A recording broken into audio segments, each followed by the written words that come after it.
7. Degradation of Adam and Eve. It was while the Edenic caravan was halted that Adam and Eve were informed of the nature of their transgressions and advised concerning their fate. Gabriel appeared to pronounce judgment, and this was the verdict.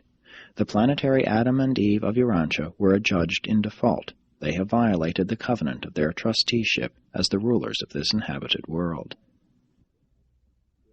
While downcast by the sense of guilt, Adam and Eve were greatly cheered by the announcement that their judges on Salvington had absolved them from all charges of standing in contempt of the universe government. They had not been held guilty of rebellion.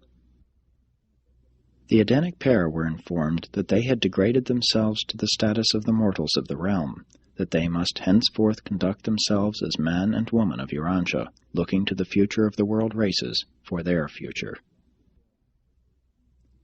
Long before Adam and Eve left Jerusalem, their instructors had fully explained to them the consequences of any vital departure from the divine plans. I had personally and repeatedly warned them, both before and after they arrived on Urantia, that reduction to the status of mortal flesh would be the certain result, the sure penalty, which would unfailingly attend default in the execution of their planetary mission. But a comprehension of the immortality status of the material order of sonship is essential to a clear understanding of the consequences attendant upon the default of Adam and Eve. 1.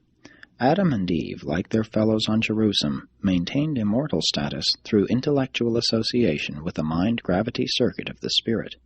When this vital sustenance is broken by mental disjunction, then, regardless of the spiritual level of creature existence, immortality status is lost. Mortal status followed by physical dissolution was the inevitable consequence of the intellectual default of Adam and Eve. 2.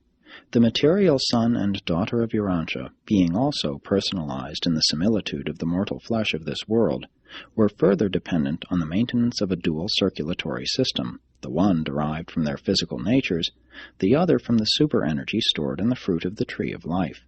Always had the archangel custodian admonished Adam and Eve that default of trust would culminate in degradation of status, and access to this source of energy was denied them subsequent to their default. Caligastia did succeed in trapping Adam and Eve, but he did not accomplish his purpose of leading them into open rebellion against the universe government. What they had done was indeed evil, but they were never guilty of contempt for truth. Neither did they knowingly enlist in rebellion against the righteous rule of the Universal Father and his Creator Son.